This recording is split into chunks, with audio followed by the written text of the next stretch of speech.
Kasus dugaan penganiayaan oleh guru honorer di Konawe Selatan akan dimulai disidangkan esok dengan agenda pembacaan dakwaan. Bagaimana Kejaksaan Agung menyikapi sorotan publik terhadap kasus ini? Kita bahas bersama Kepala Pusat Penerangan Hukum Kejaksaan Agung, Harly Siregar. Selamat petang, Pak Harly. Selamat petang, Mas Ibrahim.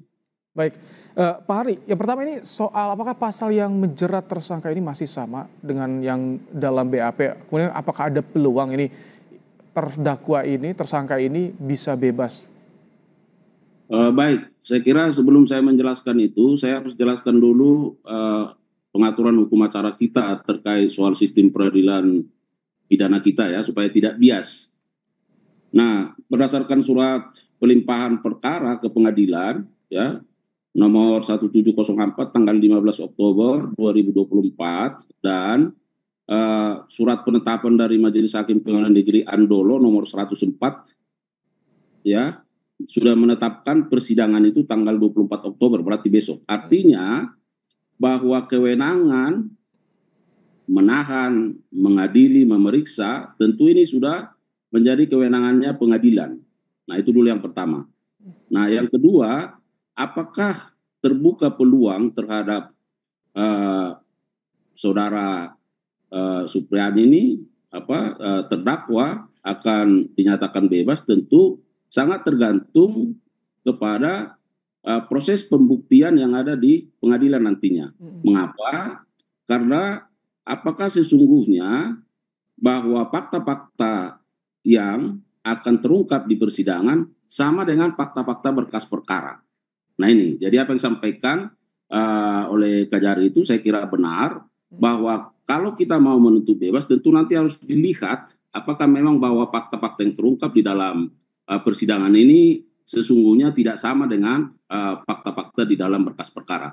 Mana fakta-fakta dalam berkas perkara?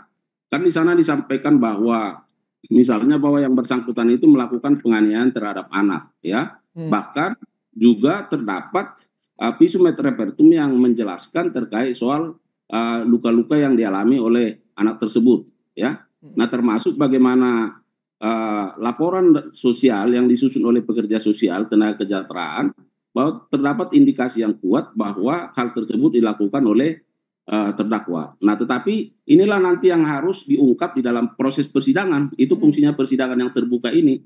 Nah, sementara di beberapa media kan bahwa saudara terdakwa ini kan sudah membantah. Nah, bagaimana nanti bukti-bukti ini bisa dipertemukan, di-compare, maka itu yang akan dilihat oleh jaksa nantinya, apakah harus mengambil sikap menuntut bebas atau tidak misalnya. Nah, kemudian tentu akan ada pertimbangan-pertimbangan lain yang akan diberikan oleh jaksa. Bagaimana Pak Harly, Kejaksaan Agung melihat kasus ini? Karena kan ada dugaan banyak sekali ditemukan kejanggalan sebelumnya ketika proses penyidikan. Kemudian juga ada dugaan ini tersangka dipaksa untuk mengakui perbuatannya. Ketika proses pelayanan berkas kepada kejaksaan itu bagaimana? Apakah diawasi juga, diteliti juga hal-hal yang seperti itu? Nah, yang pertama oleh karena itu kami sangat responsif terhadap perkara ini dan kami sangat prihatin. Oleh karenanya kami secara cepat ya langsung melakukan inisiasi dan meminta supaya saudara terdakwa ini segera ditangguhkan ya. Nah, ini dulu. Nah, jadi supaya dalam kondisi bebas ya, bahwa yang bersangkutan tentu akan memberikan keterangan-keterangan secara lebih bebas. Nah, itu. Nah, inilah bukti bahwa kejaksaan sangat begitu terbuka terhadap hal-hal yang memang apakah ya sesuai dengan apa yang sudah menjadi pendapat umum di masyarakat. Kami sangat responsif terkait itu. Yang kedua, bahwa jajaran Jampidum ya itu langsung langsung melakukan pengawasan dan pengendalian terhadap perkara ini, terhadap setiap perkembangannya, baik yang sudah dilakukan maupun ke depan. Nah, ini akan langsung dikendalikan dari Kejaksaan Agung.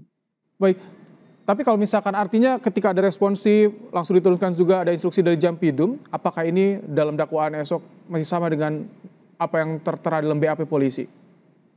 Nah, itu tadi yang saya sampaikan, Mas, bahwa kita kembali sistem peradilan pidana, bahwa hakim memeriksa dan mengadili satu perkara berdasarkan surat dakwaan. Surat dakwaan disusun berdasarkan fakta-fakta dalam berkas perkara. berkas perkara disusun berdasarkan bukti-bukti yang diperoleh oleh penyidik dalam proses penyidikan. Nah, inilah nanti yang akan dikontes, ya. Sekali lagi ini akan dikontes secara terbuka di depan persidangan. Apakah dakwaan yang akan diajukan oleh jaksa penuntut umum berdasarkan fakta berkas perkara itu ternyata menjadi fakta dalam persidangan. Kalau ternyata itu bukan menjadi fakta dalam persidangan, nah makanya nanti pimpinan akan melakukan penilaian terhadap perkara ini. Oke, baik. Terima kasih Pak Harly Siregar, Kapus Penkum Kejaksaan Agung telah bergabung dalam program Kompas Petang sore hari ini.